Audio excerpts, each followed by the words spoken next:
நம்முடைய ஆளுநர் அவர்கள் செக்ரட்டரி வெளியே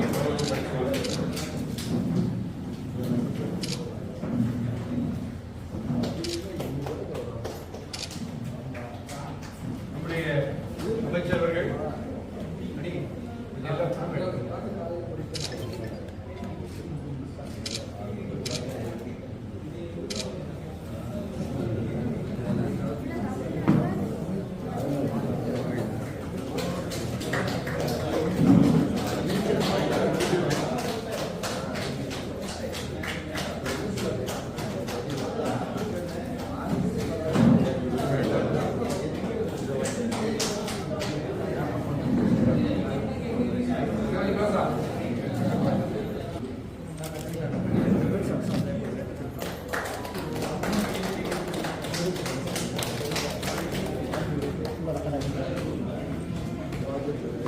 அமெரிக்க பயணம் 17 நாட்கள் அமெரிக்க பயணத்தை முடித்துவிட்டு இன்று காலை மாண்புமிகு முதலமைச்சர் அவர்கள் தமிழகம் திரும்பி இருக்கிறார்கள்.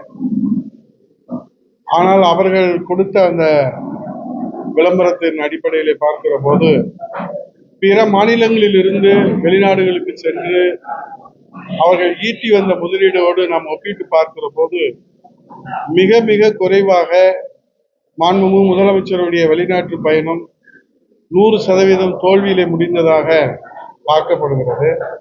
ஏன்னா அரசின் செய்திக்குறிப்பு வெளியிட்டு இருக்கிற அந்த புரிந்துணர்வு ஒப்பந்தங்களை நாம் பார்க்கிற போது மகாராஷ்டிராவிலிருந்து சென்று அமெரிக்காவிலே அங்கே முதலீடுகளை ஈர்த்து வந்த மாண்பு முதலமைச்சர் ஷிண்டே அவர்கள், அதே போன்று தெலுங்கானா மாநிலத்திலிருந்து சென்று அங்கே ஈர்த்து வந்த அந்த முதலீடுகள், இவற்றையெல்லாம் ஒப்பிட்டு பார்க்கிற போது தமிழகம் மிகவும் பின்தங்கி இருப்பதாக அரசு வெளியிட்டிருக்கிற செய்திக்குறிப்பின் மூலமாக நமக்கு தெரிய வருகிறது.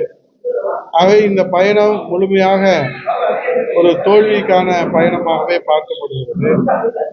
அதனால்தான் மாண்புமிகு எதிர்க்கட்சியுடைய தலைவர், மாண்புமிகு முன்னாள் முதலமைச்சர் புரட்சி தமிழர் வருங்கால முதலமைச்சர் எடப்பாடி அவர்கள் வெள்ளை அறிக்கையை வெளியிட வேண்டும் என்று கேட்டால் மாண்புமிகு முதலமைச்சர் முத்துவேல் கருணாநிதி ஸ்டாலின் அவர்கள் மக்கள் நையாண்டி செய்கின்றார்கள். மாண்புமிகு எதிர்க்கட்சியினுடைய தலைவர் முன்னாள் முதலமைச்சர் புரட்சி தமிழர் ஐயா எடப்பாடியார் அவர்கள் அமெரிக்க பயணத்தின் போது அவர்கள் ஈர்த்து வந்த முதலீடுகளை கொரோனா காலத்திலே கூட அதை முழுமையாக செயல்படுத்தி அதை மக்களுடைய பயன்பாட்டுக்கு கொண்டு வந்தார்கள். ஆனால் அதற்கெல்லாம் ஆதாரம் இருக்கிறது என்று ஏதோ அவர் முதலமைச்சர் அவர்கள் ஒரு பூச்சாண்டி காட்டுகின்ற வகையிலே அவர் பேசியிருப்பது என்பது ஒரு முதலமைச்சர் பதவிக்கு அழகல்ல. ஆகவே உங்களுடைய பயணத்திலே எவ்வளவு அந்நிய முதலீடுகளை நீங்கள் ஈர்த்து வந்து இங்கே இருக்கிற கம்பெனிக்கு அங்கே போய் முதலீடுகளை நீங்கள் தேட வேண்டிய ஒரு நிலை ஏன் வந்தது என்பதுதான் தமிழ்நாட்டு மக்களுடைய கேள்வியாக இருக்கிறது. ஏற்கனவே இங்கே இருக்கக்கூடிய கம்பெனியுடைய விரிவாக்கம் தான், அந்த விரிவாக்கம் தான் அந்த அவர்கள் கொடுத்திருக்கிற அரசு செய்திக்குறிப்பிலே நாம் புரிந்து கொள்ள முடிகிறது. ஆகவே பிற மாநிலங்களிலிருந்து சமீப காலங்களிலே கொண்டு வந்த முதலீடை காட்டிலும் தமிழ்நாடு பின்தங்கி கடைசி நிலையில தான் இருப்பது அவர்களுடைய புள்ளி விவரம் தெரிவிக்கிறது. அதை தெளிவுபடுத்துவதற்காகத்தான் மாண்புமிகு எதிர்க்கட்சி தலைவர் வருங்கால முதலமைச்சர் புரட்சி தமிழர் எடப்பாடி அவர்கள் வெள்ளை அறிக்கை வேண்டும் என்று கேட்கிறார். அது வெள்ளை அறிக்கை கொடுத்தால் மக்களுக்கு, நம்ம எதிர்கட்சி தலைவர் மட்டும் இல்லை, எல்லா கட்சி தலைவர்களும் கேட்கிறாங்க. ஏன்னா அவரே எதிர்கட்சி தலைவராக இருக்கிற போது, முத்துவேல் கருணாநிதி ஸ்டாலின் எதிர்கட்சி தலைவராக இருக்கிற போது, அமெரிக்க பயணத்தின் போது மாண்புமிகு முதலமைச்சராக எடப்பாடியார் சென்று அந்நிய முதலீடுகளை இருக்கிற போது, குறிப்பாக தகவல் தொழில்நுட்பத்தில் எல்லாம் இருக்கிற போது வெள்ளை அறிக்கை வேண்டும் என்று சொன்னார். அவருடைய நிலைப்பாடு தான். இப்ப இதுல யாரும் அரசியல் செய்யல, அவர் சொன்ன மாதிரி தான். எதிர்கட்சி அரசியல் செய்யாம அவியலா செய்வாங்கன்ற மாதிரி அரசியல்ல ஒரு மக்களுக்கு தெளிவுபடுத்த வேண்டிய கடமை இருக்கு. அதே போல உதயநிதி ஸ்டாலின் அவர்கள் தென் தமிழகத்துல மதுரை, சிவகங்கை எல்லாம் வந்தாங்க. அனைத்து துறைகளுடைய அலுவலர்களுடைய ஆய்வுக் கூட்டம் நடத்தினாங்க. அது மக்களுக்கான வளர்ச்சிக்கான ஆய்வுக் கூட்டமாக அரசின் செய்திக்குறிப்பு சொல்லப்பட்டது. அரசு ஊழியர்கள் என்ன கேட்கிறாங்க அப்படின்னா, அனைத்து துறைகளுடைய அலுவலர்களுடைய ஆய்வுக் கூட்டம் நடத்துவதற்கு மரபு முதலமைச்சருக்கு தான். முதலமைச்சர் தான் அனைத்து துறைக்கும் அமைச்சராக இருப்பார்கள். ஒரு விளையாட்டுத்துறை அமைச்சர், சிறப்பு திட்ட அமலாக்கத்துறையுடைய அமைச்சர் அனைத்து துறையினுடைய அலுவலர்களுடைய ஆய்வுக் கூட்டத்தை நடத்தி அதில் நடவடிக்கை எடுக்க முடியுமா, அது மரபு சார்ந்த நடவடிக்கை தானா ஏன்னா இந்த சிறப்பு திட்ட செயலாக்கத்துறை என்பது 2011 புரட்சி தலைவர் அம்மா அவர்கள் தொடங்கிய அந்த துறையை, அந்த துறை எதுக்காகனா இந்த ஸ்பெஷல் ஸ்கீம்ஸ், தேர்தல் அறிக்கையில சொல்லப்பட்டிருக்கிற விலையில்லா மிக்சி கிரைண்டர் மின்சார விசிறி 2,18,00,000 பேர் கொடுத்தாங்க, மடிக்கணினி கொடுத்தாங்க, விலையில்லா கறவை மாடுகள் ஆடுகள் கொடுத்தாங்க. இந்த மாதிரி சிறப்பு திட்டங்களை செயல்படுத்துவதற்காக அந்த சிறப்பு திட்ட செயலாக்கத்துறை உருவாக்கப்பட்டது. அதுல இன்றைக்கு அவர் அமைச்சராக அனைத்து துறைக்கும் அவர் கேள்வி கேட்க முடியாது. எனக்கு தெரிஞ்ச துறை சார்ந்த நடவடிக்கை போனோம்னா மாவட்ட அமைச்சர்கள் மாவட்டத்துல அந்த இருக்கக்கூடிய வளர்ச்சி திட்டங்கள் குறித்து ஆய்வு செய்வாங்க. இது மரபாக கடைபிடிக்கப்படுகிறது. அனைத்து மாவட்டங்களுக்கும் அனைத்து துறைகளுக்கும் ஆய்வு என்பது சம்பந்தப்பட்ட துறையினுடைய அமைச்சரை வச்சு அது செய்யலாம். ஆனா எனக்கு தெரிஞ்சு எந்த விழாவிலும் சம்பந்தப்பட்ட துறையினுடைய அமைச்சர்கள் இல்லை, மூத்த அமைச்சர்களும் இல்லை அதுல. ஸோ இவர் மட்டும் விதிமுறைகளை தகர்த்து மரபுகளை தகர்த்து இவ்வளவு அவரை ஃபோக்கஸ் பண்றாங்களே, அது என்ன காரணம்ன்றது அவங்க தான் அதை விலைக்கு சொல்லணும். ஆனால் இது ஒரு தவறான முன்னுதாரணமாக ஆகும். இது ஒரு அரசு, ஏன்னா அவங்க கட்சியில முன்னிலைப்படுத்துறதை பத்தி யாரும் கேள்வி கேட்க போறதில்ல, மக்கள் அதுக்குரிய தீர்ப்பை சொல்லுவாங்க. ஆனா அரசு நிர்வாகம் என்பது இட்ஸ் எ பெர்மனன்ட் சிஸ்டம். அதுல ஒரு தவறான முன்னுதாரணத்தை யாரும் ஏற்படுத்தக்கூடாது. நாளைக்கு இவங்க ஆட்சி விட்டு போயிடுவாங்க, நாளைக்கு அதிமுக ஆட்சிக்கு வரலாம். 32 ஆண்டு காலம் அண்ணா திராவிட முன்னேற்ற கழகம் ஆட்சியில் இருக்குது. அப்போ ஒரு தவறான முன்னுதாரணமா இருக்கும். முதலமைச்சருக்கு மகனாக பிறந்ததுனாலேயே எல்லா துறையிலும் போய் ஆய்வு செய்யலான்றது எந்த மரபுல இருக்கு, எந்த சட்டத்துல இருக்கு, எந்த புரோட்டோகால்ல இருக்கு, அது தெரியாது. அது அவங்க தான் விலைக்கு சொல்லணும். அது தலைமைச் செயலாளர் விலைக்கு சொல்லலாம், இல்லை துறை சார்ந்த செயலாளர் விலைக்கு சொல்லிடலாம். ஏன்னா ஒரு முதலமைச்சர் கூட இது கொடுத்த அறிவிப்பு கூட கொடுத்த மாதிரி தெரியல. முதலமைச்சர் அமெரிக்காவில் இருக்கிற போது இவர் பண்றாரு. இது தவறான முன்னுதாரணமா ஆகிவிடக்கூடாது என்கிறார். அந்த நல்லெண்ணத்தின் அடிப்படையில் அவரை குறை சொல்லணும்ன்றது இல்லை, ஒரு நல்லெண்ணத்தின் அடிப்படையில் அரசுக்கு ஒரு தவறான முன்னுதாரணங்கள் வந்துடக்கூடாது. அவரு அரசியல்ல, பொது வாழ்க்கையில, கட்சியில வளர்ந்து வருகிற நிலையில இது போன்ற ஒரு தவறான முன்னுதாரணத்துல அவரை யார் தவறாக கைட் பண்றாங்கன்னு தெரியும்.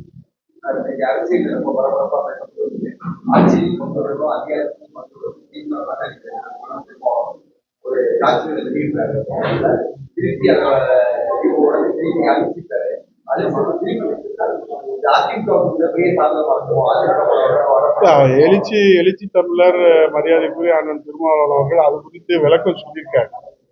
அதை போட்டதும் அவருடைய அட்மின் தான், அதை நீக்கினதும் அவருடைய அட்மின் தான்.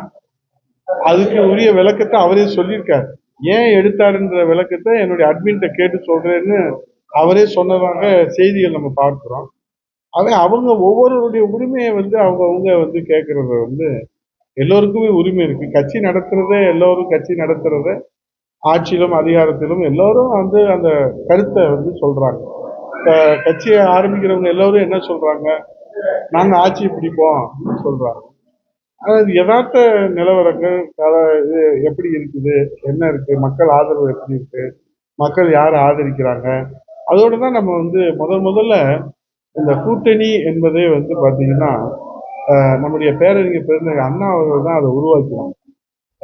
ஒவ்வொருத்தருடைய சக்தியும் நமக்கு பிரிந்து கிடைக்கிற சக்திகள் அது பயன்படாம, மக்கள் சேவைக்கு பயன்படாம போயிடக்கூடாதுன்றதுக்காகத்தான் அன்றைக்கு ஒரு மெகா கூட்டணிய பேரறிஞர் அண்ணா உருவாக்கி இந்தியாவிலே ஒரு மாநில கட்சியினுடைய தலைமையில ஒரு ஆட்சி பொறுப்புக்கு வர முடியும். அதுக்கு முன்னாடி வரைக்கும் தேசிய கட்சிகள் தான் மத்தியிலும் ஆட்சியில் இருப்பாங்க, மாநிலத்திலும் ஆட்சியில் இருப்பாங்க.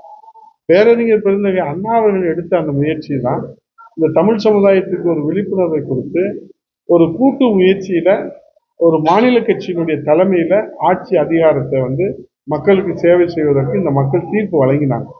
ஆகவே அதிலிருந்து தான் அந்த கூட்டணி நம்ம பண்றோம். அதனால ஒவ்வொருத்தருக்கும் சொல்றதுக்கு கருத்து சுதந்திரத்துக்கு உரிமை இருக்குது. அது காலத்துக்கு ஏற்ற மாதிரி அவர்கள் அந்த உரிமையை அவர்கள் கொண்டு வருவதற்கும் சொல்வதற்கும் வெளிப்படுத்துவதற்கும் மக்களிடத்தில் கொண்டு போய் சேர்ப்பதற்கும் முழு சுதந்திரம் உரிமை இருக்கிறது. மத்திய அமைச்சர் நிர்மலா சீதாராமன் எல்லா கட்சி தலைவர்களும் ஒரு மூத்த ஒரு தொழிலதிபரை அவங்க அடுத்தடுத்து அண்ணன் ஒரு விளக்கம் கொடுத்துருக்காங்க. வேண்டியது யாரும் அவங்களுடைய இல்லை, எங்க மூத்த தலைவர் முன்னாள் அமைச்சர் ஜெயக்குமார் வந்து இது குறித்து வந்து தெளிவான விளக்கம் கொடுத்து அனைத்து ஊடகங்களிலும் வந்திருக்கிறாரு. இப்போ ஒரு ஆய்வுக் கூட்டத்துல வந்து இது மாதிரி அவங்க வந்து தன்னுடைய கருத்துக்களை பதிவு செய்யறதும் அது குறித்து விளக்கம் சொல்றதும் அது முறையா இருக்கணும் அப்படின்றது எல்லாருடைய எதிர்பார்ப்பு. அது எப்படி நடந்துச்சு, அதுக்குரிய விவரம் என்ன என்பது எங்களுடைய ஜெயக்குமார் முன்னாள் அமைச்சர் அவர்கள் சொன்னதை தான் நாங்களும் அதை அதிகாரப்பூர்வமான கருத்தாக நாங்களும் அதை வழங்கினோம். சார், ஒரு அனுபவம் வாய்ந்த அரசியல்வாதியா ஒரு எதிர்ப்பு சொல்லிக்கிற இதே ஒரு ஸ்டாண்டர்டோட திருமாவளவன் உங்கள்கிட்ட வந்து கூட ஆச்சரிய அதிகாரப்படி அதிமுக திருமாவளவன் வந்து முக்கியத்துவம் கொடுக்க வாய்ப்பு இருக்கா? எங்களுடைய பொதுச் செயலாளர் புரட்சி தமிழர் ஐயா எடப்பாடியாரை முதலமைச்சராக முன்னிறுத்தி நாங்க 2026 தேர்தலில் சந்திக்கிறோம். புரட்சி தமிழர் எடப்பாடி அவருடைய செய்த சேவைகள், திட்டங்கள், 11 அரசு மருத்துவக் கல்லூரி, குடிமராமத்து திட்டம், 7.5% இடஒதுக்கீடு, இதெல்லாம் சாதனைகளை சொல்லி, அம்மாவுடைய சாதனையை சொல்லி, புரட்சி தலைவர் சாதனை சொல்லி, 52 ஆண்டு கால அண்ணா திராவிட முன்னேற்ற கழகத்துடைய சாதனைகளை சொல்லி தான் மக்களை சந்திக்கிறோம். அதற்கு வந்து யார் யார் வந்து உடன்பட்டு எங்களோடு கரம் கோர்த்து புரட்சி தமிழர் எடப்பாடி அவருடைய கருத்தை வலுப்படுத்துவதெல்லாம் எங்களுடைய பொதுச் செயலாளர். இந்த கூட்டணி முடிவு எடுப்பது, கூட்டணிக்கான அங்கீகாரத்தை கொடுப்பது, அவர்களை யார் யார்களை அழைப்பது, யார் யார்களை அரவணைப்பது, யார் யாரை சேர்த்துக் கொள்வது, யார் யார் விருப்பம் தெரிவித்திருக்கிறார்கள், இந்த விவரம் எல்லாம் பொதுச் செயலாளருக்கு நாங்கள் முழு அதிகாரத்தை, அனைத்து தலைவர்களும் முழு அதிகாரத்தை கொடுத்துருக்கிறார். அவர் தான் இது குறித்து உங்களுக்கு விளக்கம் சொல்லுவார். அவரும் ஊடகத்தை தினந்தோறும் சந்திக்கிறாரு. அவர் உரிய நேரத்திலே உரிய விளக்கத்தை நிச்சயமாக உங்களிடத்தில் சொல்லுவார். விஜயோட மாநாடுக்கு தொடர்ந்து பொதுவாக ஒரு புதிய கட்சிகள் வருகிற போது அந்த கட்சியின் சார்பாக தன்னுடைய பலத்தை நிரூபிப்பதற்கு மாநாடு நடத்துவது என்பது ஒரு மரபான விஷயம்தான். ஆனால் அதுக்கு வந்து இவ்வளவு நிபந்தனைகள் கொடுப்பது என்பது இதுவரை நாம் கேள்விப்படாத ஒன்றாக இருக்கிறது. பொதுவாக நிபந்தனை விதிப்பாங்க. ஏன்னா அந்த பாதுகாப்பு என்பது அரசினுடைய பொறுப்பு, காவல்துறையுடைய பொறுப்பு. அதனால நிபந்தனைகள் கொடுப்பாங்க. ஆனால் நிபந்தனையவே மொத்தமாக வச்சு அவங்கள வந்து அந்த மாநாடுகளை வந்து நம்ம நிபந்தனை எதுக்கு விதிக்கிறோம்? பாதுகாப்பா முறையா அது நடக்கணுன்றதுக்காக தான். அது நடக்கவே கூடாது நிபந்தனைகள் கொடுத்தா அது எப்படி செய்வது? அதனால அது அவர் வந்து ஒரு இளைஞரா ஒரு முயற்சி எடுக்கிறாரு, சமுதாயத்துக்கு சேவை செய்யணும்னு முன் வர்றாரு. அவரை வரவேற்கிறது தானே எல்லாருடைய, எல்லாரும் வாழ்த்து தெரிவித்திருக்கிறாங்க.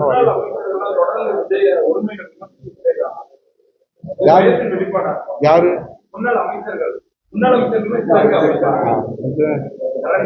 இருக்கலாம் அவங்க, அவருக்கு நீங்க சொல்றா எனக்கு வந்து அதனால இல்ல, ஒரு ஒரு புதிய சக்திகள் வருகிற போது அதை அதை எப்படி அணுக வேண்டும் என்பது அவங்க தலைமை சொல்லியிருக்கிறத அவங்க செய்யறாங்க. அவங்க தலைமை என்ன சொல்லியிருக்கிறாங்க அதுதான் செய்வாங்க. தலைமையிட்ட உத்தரவு கேட்காம, அனுமதி கேட்காம அமைச்சர்கள்லாம் அப்படி பேச மாட்டாங்க. ஆக தலைமை என்ன நினைக்கிறதோ அதை வெளிப்படுத்துறாங்க.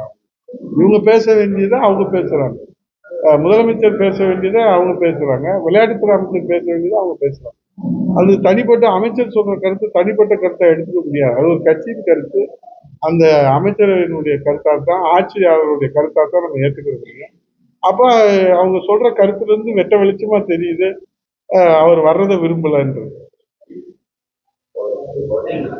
உங்க தொகுதிக்கு உட்பட்ட திருமணத்துல 2 நாளைக்கு திமுக பிரியாணி சாப்பிட்ட எல்லாருமே மயக்கம் வந்து ஊருக்கு மேற்பட்டவர் பல்வேறு மருத்துவமனைகளை சிகிச்சை. அதான் அந்த திமுக கூட்டத்தில் கொடுக்கப்பட்ட அந்த உணவு வந்து கெட்டுப்போன உணவா இருக்குது. பொதுவாக இந்த மாதிரி விழாக்கள் நடத்துகிற போது உணவு வழங்கும் போது மிகவும் கவனத்தோட நம்ம கையாளணும். அம்மா உணவகம் நடத்தியிருக்கிறோம், அம்மா கிச்சன் நடத்தியிருக்கிறோம். நீங்களெல்லாம் கூட எங்களை பாராட்டியிருக்கிறீங்க. 150 நாள் 5 வேளை 3500 பேர் வரைக்கும் கொடுத்துருக்குறோம். அது கவனத்தோட அக்கறையோட நம்ம அதை செய்யணும். நான் பொதுச் செயலாளர் புரட்சி தமிழர் ஐயா எடப்பாடி அவருடைய ஆணைக்கிறாங்க நேரடியாக போய் அவங்க ஆறுதல் சொன்னோம். விருதுநகர் மருத்துவமனையில் ஏறத்தாழ ஒரு 45 பேர் அனுபவிச்சிருந்தாங்க. கள்ளிக்குடி ஆரம்ப சுகாதார நிலையம், அதே போல் வில்லூர் ஆரம்ப சுகாதார நிலையம், திருமங்கலம், அந்த இதெல்லாம் இரவு 4:30 மணி அளவில் அவங்க டிஸ்சார்ஜ் பண்ணப்பட்டது. இப்போ எல்லாம் ஸ்டேபிளாக இருக்காங்க. பொதுவாக இந்த மாதிரி நிகழ்ச்சிகளில் உணவு வழங்கும் போது கவனத்தோடு அக்கறையோடு வழங்கணும். அது கெட்டுப்போன உணவாக இருந்ததுனால அது உயிருக்கே கூட உழ வைக்கக்கூடிய ஒரு சூழ்நிலையை நம்ம பார்த்து கடவுளுடைய அருளால் எல்லா வகையிலும் எல்லா உயிரும் பாதுகாக்கப்பட்டுச்சு. அது வரக்கூடிய காலங்களில் யாராக இருந்தாலும், எந்த சேவை நிறுவனம் இருந்தாலும், எந்த கட்சியாக இருந்தாலும் உணவு வழங்குற போது மிகவும் கவனமாக கையாளணும். ஏன்னா மக்களுடைய உயிர் பிரச்சனை. பசிக்கு உணவு கொடுக்குற போது உயிரை எடுத்துடக்கூடாது. அது நேரில் நாங்கள் ஆறுதல் சொல்லி அதெல்லாம் பார்த்தா எல்லாம் ஸ்டேபிளாக இருக்கிறாங்க.